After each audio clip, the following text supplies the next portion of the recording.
The Clean Power Hour is brought to you by Continental Energy Solutions. I'm Tim Montague, your co-host. Today on the Clean Power Hour, the Pixies are coming and they feed on microgrids. The U.S. is adopting solar app nationwide. It's a wonderful thing. What is an ultra mega renewable energy project? We're going to find out. Electric aviation is taking off and billionaires are invading space. Is that a good thing? Welcome to the show, John Weaver, commercial solar guy, and my co-host. So I have an unpopular opinion, Timothy. I want to hear it.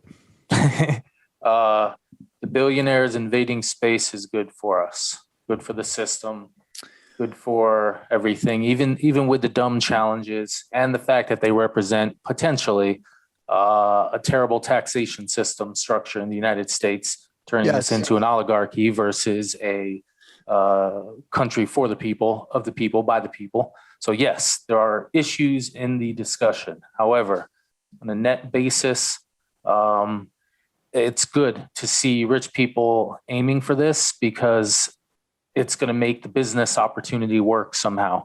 And the business opportunity is important because apparently we humans in our capitalist systems have adopted this at this point for our model of moving forward.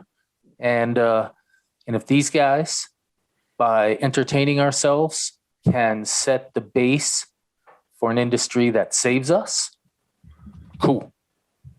Go on to space, show your pretty face. I don't care. I want to see your rocket. That's what I care about. Yeah, it's bittersweet that Jeff Bezos and Sir Richard Branson are going to space. And that is a venture that is only accessible to the ultra rich. And we saw the price tag of, I think, 28 million for one of the tickets on the Blue Origin flight. But I agree with you that this is actually a good thing for humanity. It is going to speed our transition to being a spacefaring species, which we need to accelerate. And therefore, it is a greater good. And it is a bit of a show, and these guys are space cowboys now. So I think it is funny that somebody started a petition to send a message to Jeff Bezos that they wanted him to go to space and not come back, or something to that effect. And I'm sure there's many people thinking, yeah, they might go and they might not come back. And that is, of course, always a concern when you're sitting on top of a rocket. So two successful takeoff and landings, though, that was pretty good. Nobody died. That was the thing that I was impressed about, that nobody died. They're giant rockets, things that are full of fuel and flying into the sky. So yeah, people not dying. That's a positive. The $28 million thing, that's not a standard ticket price. That was the first bid. So that was some rich person who bid it up. I have heard, though, in other readings that Bezos said $100 million was raised, or $100 million worth of tickets have been purchased for entertainment flights. And that's not trivial. That helps. I do know he's at some point said he was dedicating $1 billion a year in Amazon stock to fund Blue Origin, its operations. That was his budget. And, now maybe 10% of it's knocked off because of the entertainment stuff. Maybe that goes up. Hopefully it goes up. I know he's got a much bigger version of that product. He's got 2 stages. So, hey, we can't talk for the whole show about space, but anyway, it's cool. And let him fly. One final note there, and I'm going to put this on screen. I'm more excited about the static fire test of the Super Heavy that SpaceX is building to go to initially the moon and then to Mars, right? And so they're now doing real, real testing of this booster. They haven't fully loaded it with the 33 engines that they're going to, but they're putting engines and they're firing them. And that thing is a beast. And it makes Bezos and Branson look like child's play, honestly, in the greater scheme of things, right? What SpaceX is doing compared to what Blue Origin and Virgin Galactic are doing it's night and day. So, Well, Virgin Galactic, yes, but Blue Origin, no. Blue Origin has aspirations that are serious. And what you saw was the first unit. I think there's a next, so there's two next stages that are following this guy. And they may have skipped straight to the third stage, which is, from an article I read, the reason they lost out on a deal because they weren't ready. So they're going to be a bigger unit. There's going to be a full-size unit. I don't think it's going to be as big as SpaceX, and its goal is not to go to Mars. So there's that. But the goal is, from Jeff Bezos's perspective, to create a platform where entrepreneurs can build their space-based business. And of course, everybody immediately goes to asteroid mining. And his goal is to make it so people can get up there. And maybe even compete with, if there's two people with vertical rockets that are landing that both have $100 billion, that's pretty cool. So I like it. Yeah, I sort of agree with you, but I still don't think it's apples to apples. I don't think Blue Origin can hold a candle to the like the launch capacity, right, that SpaceX is going to have with the Super Heavy. Correct. They're going to make fundamentally different products. The Blue Origin product is going to be to put satellites in near Earth orbits. And so they don't have to have anywhere near the same escape stuff. I don't know the technical differences, but I still agree. The aspirations of populating Mars are different than building a business in low Earth orbit, but they're both pretty awesome and maybe complementary, maybe importantly complementary.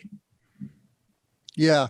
So it says here, I'm looking at a story on inverse.com, that Blue Origin is expected to be able to lift 13 metric tons, and the Starship will be able to lift 150.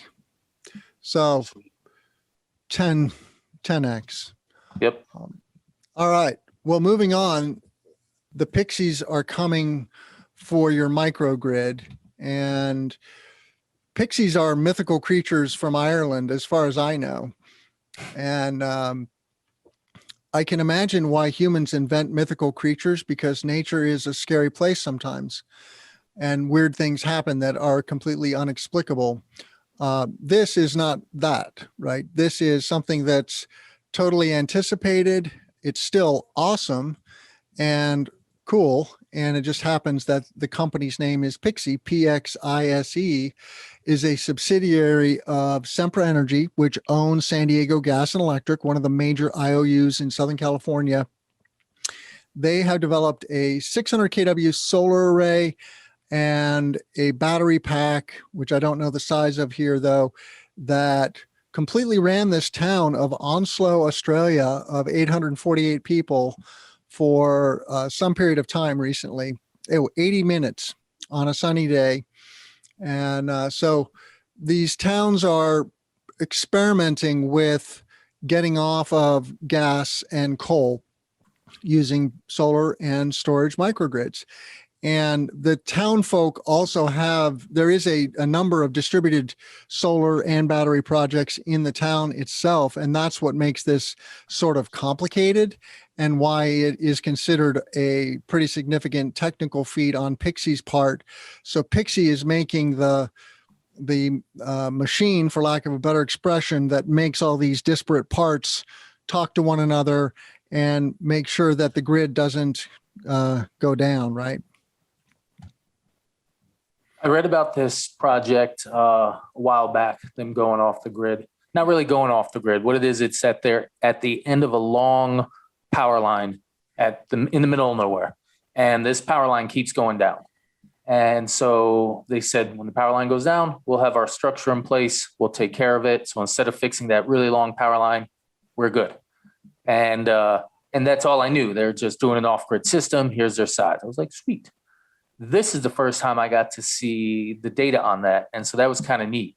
This Pixie system, this is a small utility scale machine that the software came up with. And it's neat that they're coordinating the local solar of random rooftops. I think they said 30 units. What is this? Is this 30 units of rooftops plus plus the let's see, they have 260 residential and 8 commercial customers, and 30 of them with behind the meter batteries, all of which puts them well over 2 megawatts of solar. And and then they have 2 utility scale batteries that are 1 meg each. So it's just neat. It's this cacophony of solar and storage. And also, of course, as you were just looking at, they don't need a spinning mass, meaning literally a giant piece of metal that's spinning. We know how to use the software and the energy in the batteries and the solar and the frequencies to at least emulate it to some degree. And that spinning piece, where they literally talk about a spinning mass, where that piece of metal in Australia, they'll be spinning at 50 times a second. That is a worry, because it allows stability, because literally the fact that it spins super fast means if the grid messes up for some reason, it's going to keep spinning. And so when we come back to it and say, we got to reconnect, it's going to be spinning at near 60 times a second in the US, 50 in Australia. And so that gives us a little bit of safety. With the software managing it, software is much more flaky than a big giant rock spinning. Rocks just spin. Software could crash a computer and cause a more complex grid failing event. So this is interesting to watch. People gaining security, emotional security, with larger and larger pure microgrids that are run by software. That's cool. I'm still worried about them getting hacked, but I guess we'll cross that bridge once people start officially unveiling their attacks. But for now, this is a cool project. And I slaughtered the pronunciation. Apparently it's pronounced Pice, like spice with no S on the front, but I still prefer Pixie. So I'm going to stick to Pixie. And, but yeah, cool project. Moving on. U.S. adopts solar app nationwide. If you haven't heard of solar app, you definitely want to Google it. If you're a solar installer, right? This is a tool that the DOE has been hardening for, I don't know how many years. And SunSpec Alliance is involved. And now the DOE, though, has officially made a public announcement by Jennifer Granholm that this is going to go nationwide, and they're going to support it and make it a priority. And what it's all about is bringing down the soft costs of solar and easing the permitting process. So it's a one click, like you've said many times on this show, John. In Australia and Germany, they have one click permitting. You can buy the contract on one day and get the solar array installed on day 2, not on day 32, which is the case here in most jurisdictions in the United States. What are your thoughts about solar app? I'd like to see it expand beyond just permitting. So currently the software app goes into permitting with the local jurisdiction. And I think it's mostly focused on electrical permitting. I'm not sure, because I sat in on 1 or 2 of the meetings. I wrote an article on it at some point, or at least just a little bit on it. And, so we need structural, and we need interconnection, because interconnection can be, 65 days. In California, in Hawaii, they've begun to allow contractors to install solar with a battery that does no export to the grid, but just straight up install it and connect it. And like walk in there on Monday, do as much work as they can. And if they finish on Monday, cool. But if not, they come back on Tuesday, they finish it. and then they turn it on. And then they submit to the utility. How would you like that, Tim? How would you like to show up with your electrician and then just start like, hacking away? And then when you're done, then you send the message to the utility. So if we can figure out a way to, by default, protect the grid, with some competent installation techniques, if it's a solar plus storage system, maybe you can't export for 48 hours. I don't know. So this is a good start. And you know what? I want to start a business in every single state or in every single city that adopts this solar app. That's my goal, is to start a residential company. And if any electricians are listening, give us a call. We're ready to do it. Whaling City Solar. This is literally what we talk about, is setting up a franchise for small electricians who just want to run their own little shop, and we'll help them be solar installers. And we want to, and I've told Adam, the guy who runs it, I've said, hey, dude, we need to solicit electricians in the states that get the solar app. And if we can knock off one piece of dumbness in the process, you know what? That's our first step. And maybe, we make some judgment calls if they're in bad solar places or something. But hey, if one piece of it's easier, here's the logic. Here's my sales pitch. And so that's the thing about this, is it is the AHJs that have to adopt the solar app. Yes. And so if you are working for local government out there in the United States, please look up solar app. It's a thing. And if you want to create jobs in your community with clean energy, this is a great way to assist in that effort. And of course, the value of this is myriad, right? You're cleaning the air, you're making your people healthier, you're creating jobs, etc. It's a virtuous cycle. And that's the only thing that the fact that it is AHJs, John, gives me some pause, right? I'm like, oh, okay. Are they really going to do this? Eventually they will. It's just going to be a process. Expand it, hammer it out the first time. Let's get some interconnection in it. Do you know any AHJs in Massachusetts that are using solar app? No, I don't pay attention to the residential side, so I don't know much. So no. I got a guy who does that. Yeah. So in a just a tangential story, I listened to an interview with Sunrun CEO Lynn Jurich on the Volts podcast by Dave Roberts, which is a wonderful podcast. And so just Google that, Volts. Yep. And Lynn Jurich, Lynn, and they talk about the grid of the future and where the puck is going. The puck is going to all electrification, right? You're going to have electric hot water. You're going to have an electric furnace. You're going to have solar. You're going to have a battery, and you're going to have vehicle to grid. They were talking a lot about the partnership that Sunrun has struck with Ford, which I know that you were excited about. And honestly, I am too. The devil is in the details, but power to them. It's this V2G thing, as we've talked about, that 75 kWh battery in our Model Y is a real significant amount of juice that you could use for your house if you have the hardware. And Tesla's not pushing this envelope particularly at the moment. They are pushing the VPP, the virtual power plant. That was also in the news, which we're not going to talk about today. But anyway, if you want to hear from the horse, I mean, Sunrun is the largest solar company now, I think, in the country, aren't they? And they're operating in like 20 some states. And so she really has her finger on the pulse of what's going on across the country. And she predicts that Sunrun is going to get into the full spectrum of installing electric equipment. and smart panels, the whole enchilada. It's no longer just solar and storage. It's let's electrify the home and be a one-stop shop for that. And it's things like Solar App that are going to really help make that happen.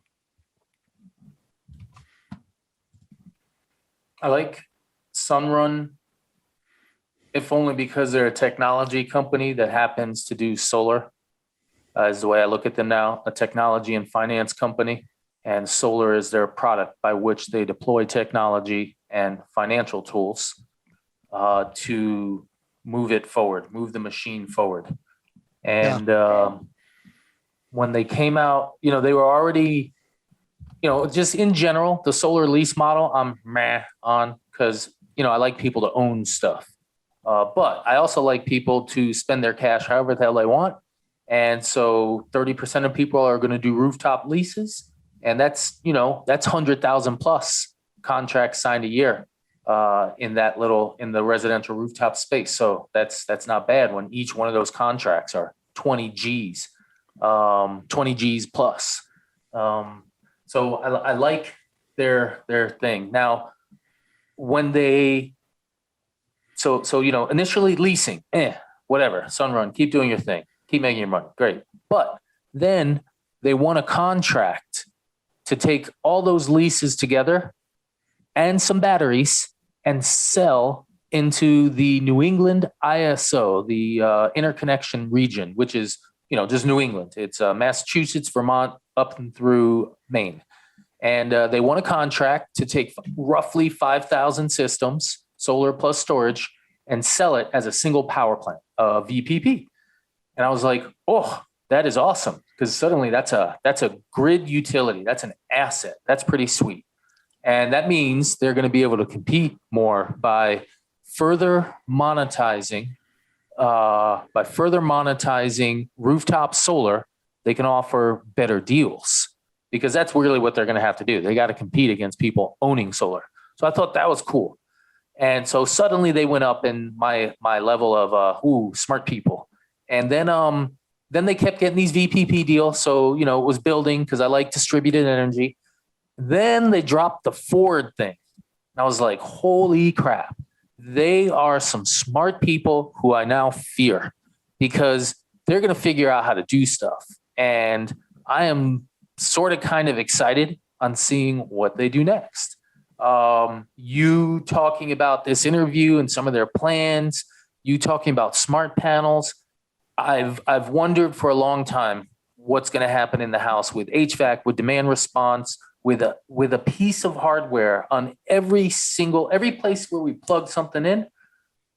Do we want to tap into that knowledge? Do we want to use it? In California, I don't know. Did you by any chance see the chart that showed the megawatts, the electricity demand in New York City fall after they sent out a text message? They said, hey, grid's getting a little worked. Would you all mind cooling off a little bit or unplugging something? Did you see that by any chance? No, but you referred to this in maybe our last episode 2 weeks ago. You get this normal curve of electricity use and it goes dunk like a straight line. And I think it was 200 megawatts, out of many gigawatts. So, but it was just enough. Demand response is a moneymaker.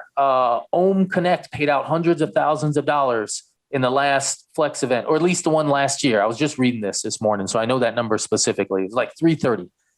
Demand response is worth money. If Sunrun can figure out how to monetize a little bit more demand response within the house by giving you a new electric panel and some tools to control your biggest, hardest gear in the house that's electric. Yep. Think it's so you made me like Sunrun a little bit more, which is annoying. Thank you, Tim. I'm good for that. So the world's largest floating solar project is going to happen in Indonesia, apparently. I visited Indonesia 20 years ago and got very sick there. But I still love it. I'm glad to see that the Koreans are working with Indonesia. What's the story, John? World's largest floating solar PV project. It's a beautiful thing. That's it. I mean, 1,600 hectares, which is a whole lot of space, a lot of acreage. It's got a 4 gigawatt hour battery, which I thought was sweet. And, it's 2.2. I think the prior largest was on in South Korea, and that one was 2 gigs. But, first off, this is among the largest power plants in the world. And I would even argue it could be the single largest single owner power plant in the world, because there are other power parks, which you actually have next on this list, like they built in India or like they built in Egypt at Benban, where they have a park which is chopped up into many, many owners. That's where the big 5 gig projects come from. And those are all in India. Nobody else has done a 5 gig yet. The largest I've seen other than that is just over 2 gig, nothing 2 gigs. So these 2 projects are probably is the largest single owner, single, inverter sort of kind of single transformer, however the heck they connect it. I don't know, but single asset in the world is this plant right here, I think. And so first off, that's cool. So that's really the reason I shared it. I didn't even realize that till I was just running my mouth right now. But I thought it was also neat that they had a big old battery, 4 gigawatt hours, and it's going to start in next year and it'll be finished before 2025. And I don't know. It's just neat. It's big. That's why I shared it. Yeah, they mentioned that they're going to train 3,000 people to do the installation. So that's a small army of installers that it's going to take to install this 2.2 gigawatt floating solar array. And it's a beautiful thing. Yep. That's all there is to it. And what you were referring to is a story I found about a large project in India. I'm trying to find that link now.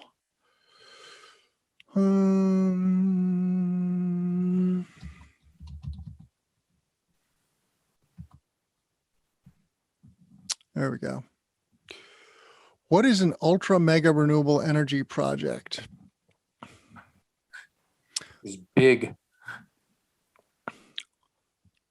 NTPC to build India's largest solar park of 4.75 gigawatts in Ran Kuch. Yeah, this is not your mother's solar array. This is off the charts, ginormous solar array. And India's largest power generation utility subsidiary, NTPC Renewable Energy, has received a go-ahead from the Ministry of Renewable Energy under the Ultra Mega Renewable Energy Power Park. See, I didn't even make up that expression. Yep. They actually have a program called the Ultra Mega Renewable Energy Power Parks Program. My goodness. I didn't know they actually had the program. That's cool. I knew about the park. I just didn't know the program, like specifically dedicated to it. That's pretty sweet. And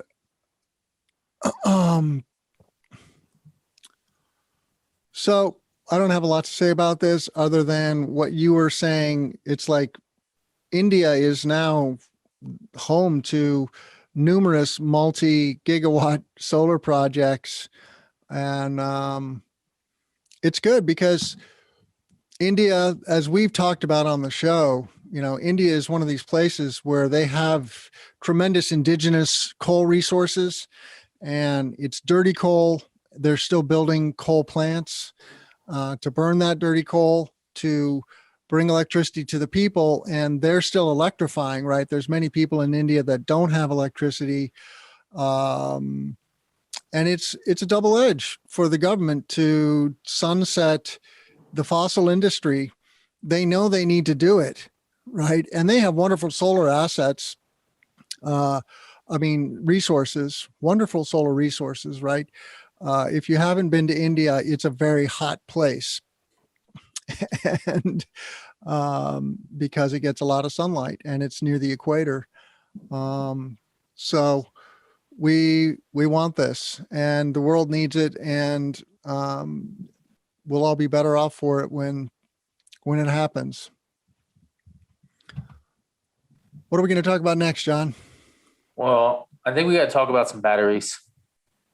Oh, good. And talk about batteries for two reasons. One, first, because California, and this is actually a story I wrote, California just set a nice little pair of numbers. I guess symbolic records being broken.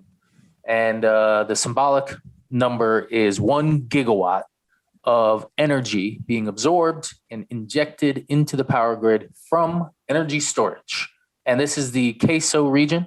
So this is about 80%, I think, 80 to 90% of the state's electricity usage, which is, of course, among the highest. Well, actually, it's low on a per capita basis because the state's very efficient, but it's still the largest state, 30, almost 40 million people. So they broke a gig. And that's just cool because it heralds the next generation of technology. Batteries, I think, are officially real. I think people can't scoff at them anymore. The scoffing comes from the big grid people. It's like, I have a 2 gigawatt nuclear power plant that never shuts down. And you're like, yeah, that's true. That's one of the most advanced technologies on Earth. That's sweet. But now we have the inklings of the same thing on a utility scale battery sizing. And per document that I read, by August 1st, California should have 2 gigs capacity of utility scale energy storage connected to the grid. What is the resource adequacy fleet that's mentioned in these diagrams?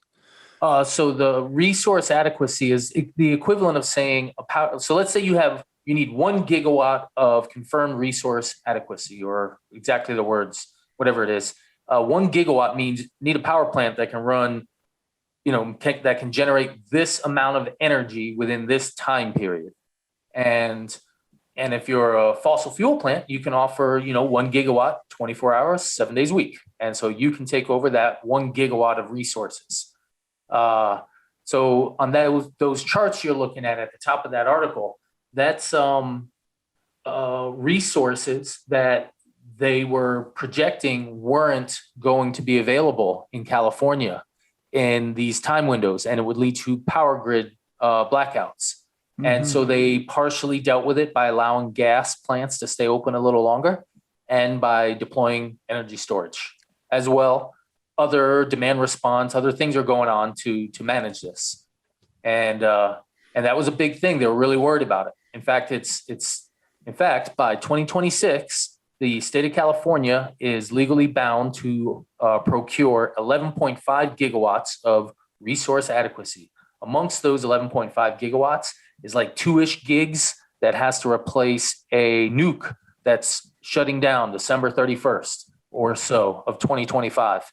And it has to be 100% replaced with clean capacity.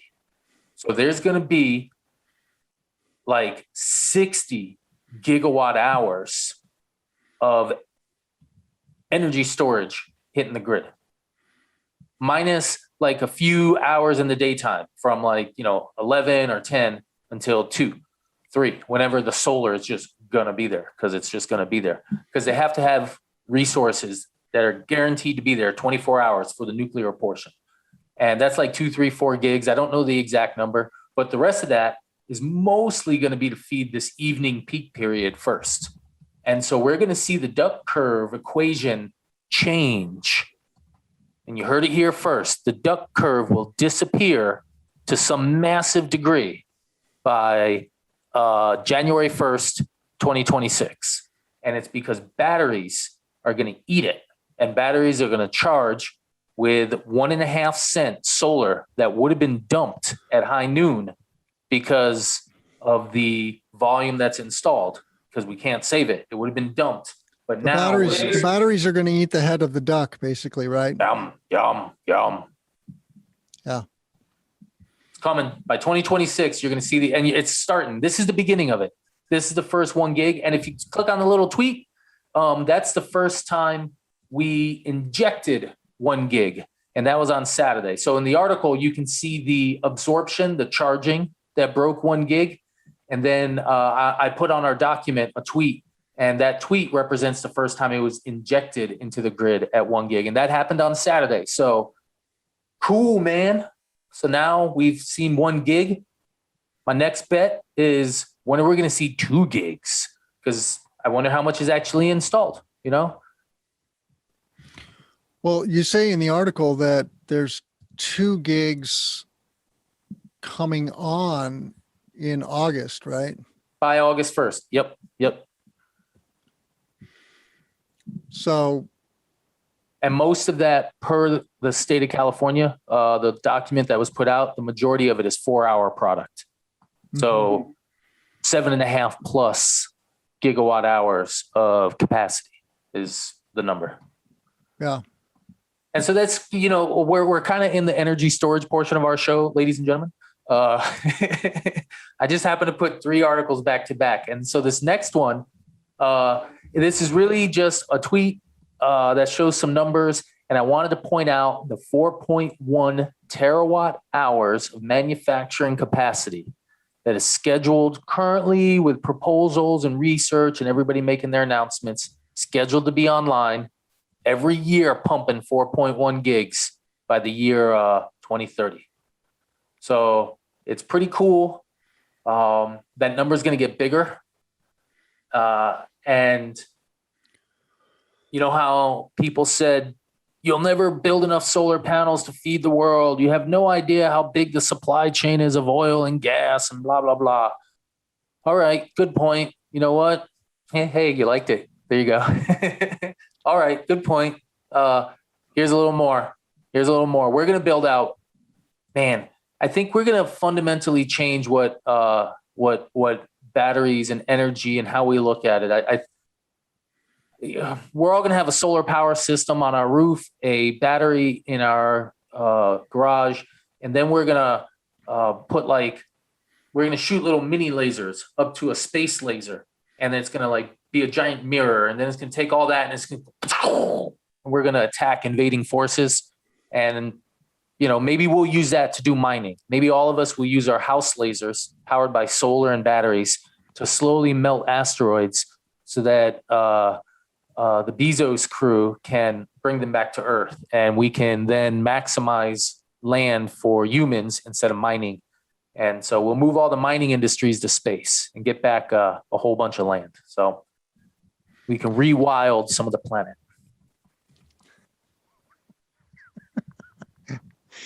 I love it. Oh yeah. So we got one more battery story. Just the pricing on a mega pack.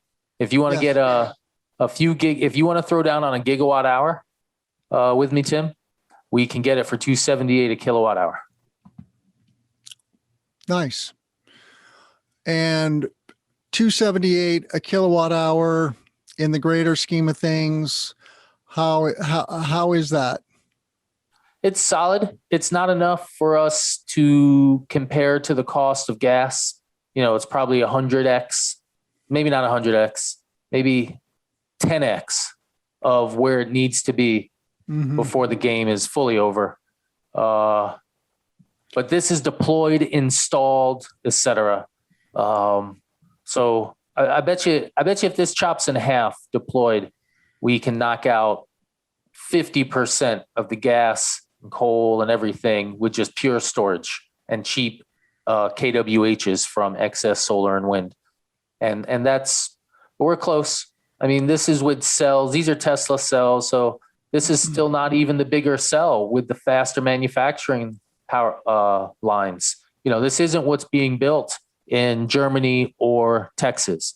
Right. This is being built in Nevada, which is a factory from 2015, dude. I know they're constantly upgrading their lines, but it's still the prior tech. So expect this. You know, this is just a cool number to know now. You know, 10 years ago, this number was 1,500.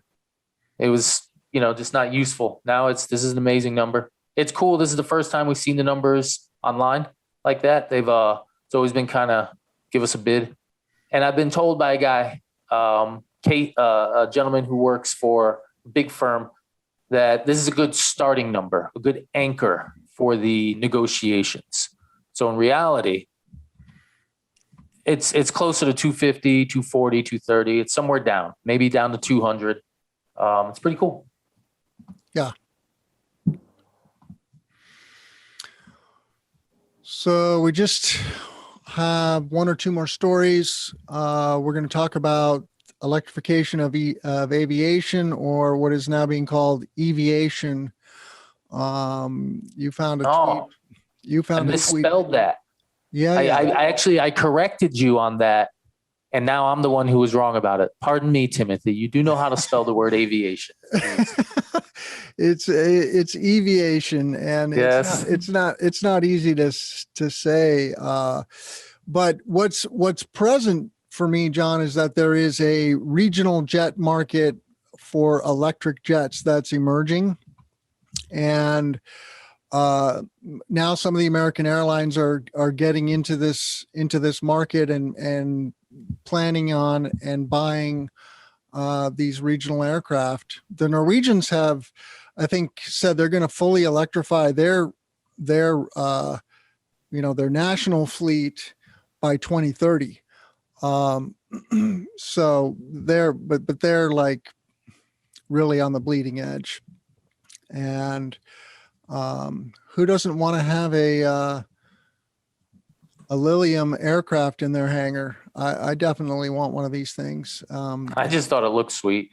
Yeah, it's one of the more beautiful aircraft I've ever seen. That's for sure.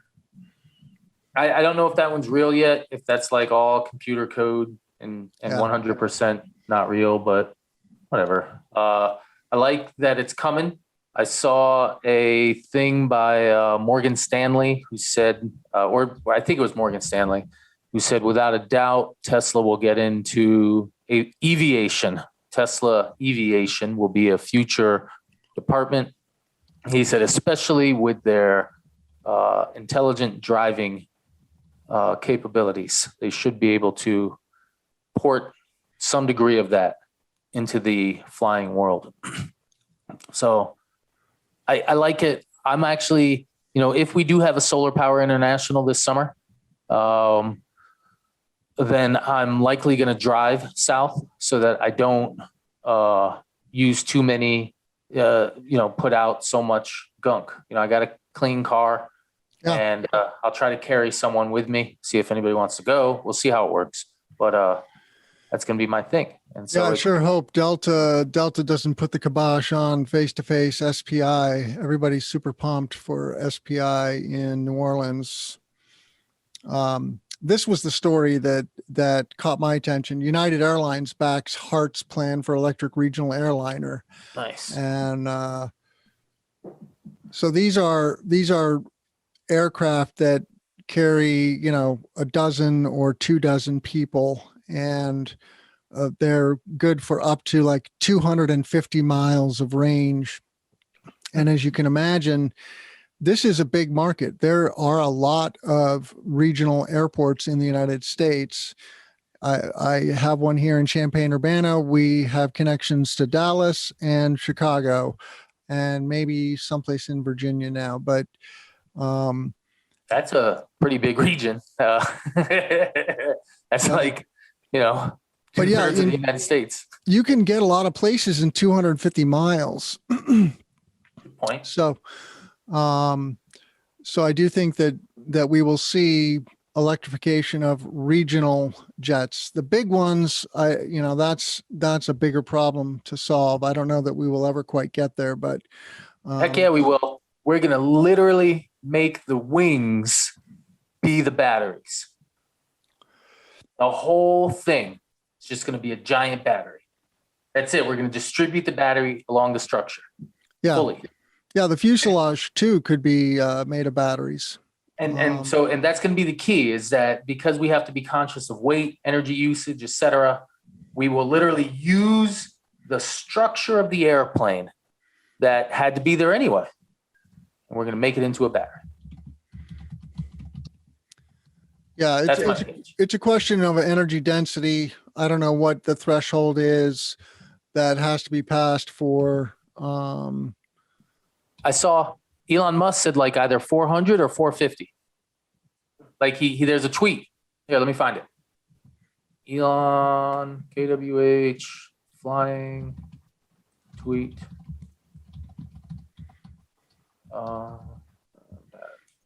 Yeah, 400 watt hours per kilogram.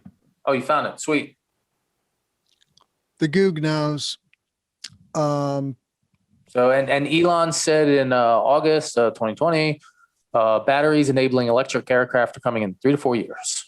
Oh, and there it is, 400 watt hours per kilogram. Perfect. So it's coming. It'll come. Yep.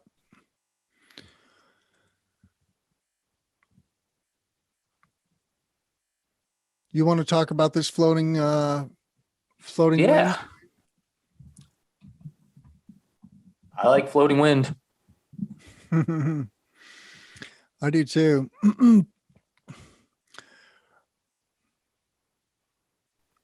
They just look like regular turbines, except they're floating. And these are regular land-based turbines from what I read. Is just a test system. I think these are like 8 meg units, 8.3 meg units, something like that. Yeah. And it's is that Spain or Portugal that it says? Well, whatever it is. It's Portugal. okay. And it's just a test of systems and just cool to see it. And we relative to our energy usage needs, we have a near infinite volume of space on the ocean. I mean, infinite's obviously wrong, but we got enough. If we figure out some sort of software to get robots to plant these into the ocean and do it cheap or whatever it is, we can just plant giant. We cover, you know what? It's our planet. We're going to cover this thing with stuff, and we're going to figure out how to do it in a way that's mutually beneficial environmentally. I got into a dumb argument on Twitter with some really good people trying to do land conservation in the desert. I got mad because they were complaining about a solar plant. I started whining, and but it just reminded me that we do have to be conscious of, we could build a cool robot planet that has just all metal, like that one Star Wars planet where they all go to. It's the whole planet is a machine now. We could build that one, or we could build, the beautiful future planet in Star Trek, which where everybody gets younger and life is beautiful and people run in the fields and stuff, because we need fields and we need to do something about our oceans. And maybe if we energize our oceans, we'll have a greater level of ownership of them, and then protect the fish underneath them more and give places for schools to hide from the fishermen, or grow more. I don't know, but I just feel floating solar is it's going to be huge. It's going to be depending on how far we want to take our species in doing these solar system, space-based, advanced engineering, robots building things in our home from 3D metal sintering printers, whatever it is that we use. We want to jack up our energy use per capita 10x, 100x. We'll do stuff like that. We'll have individual space flight maybe. I don't know. It's coming. Different stuff's coming. Floating could be big. We don't need fusion if we have floating. I'm all about the both and. I want wind, I want solar, I want storage, and but those three technologies, that's the thing. We have all the technology we need. We just need to deploy it and get serious about that. That is a non-trivial problem, how to deploy enough renewable energy fast enough to stop climate chaos. So that's a good problem to solve, a worthy goal, and we need more smart people working on that. So, John, how can our listeners reach you, Mr. Commercial Solar Guy? 508-4999 sun. Or you could just type Commercial Solar Guy into the Goog and you'll find me. I'm on Twitter, I'm on LinkedIn, all over. Anywhere you go, I'm on there. And if you don't know about John's blog, he's always writing insightful articles about geeky reports like this one here by the Energy Information Administration, the EIA. And so check out his news page. He also writes regularly for PV Magazine, as we covered one of your stories today. So thank you for that. I'm writing much more often with PV Magazine, 2+ articles a week these days, just time-wise. Yeah. And you can reach me at cesnrg.com/podcast. That's where all this content lives, with the solar podcast and the clean power hour, which you see here. Please subscribe to the channel. Give us a thumbs up. On audio only podcasts, where you can also get this content on Spotify, on Google Podcasts, on Apple Podcasts, please give us a rating and review, share it with your friends, and make comments. We love to hear from our listeners. What is important to you about the energy transition? We want to know. So reach out to us. And with that, let's grow solar and storage.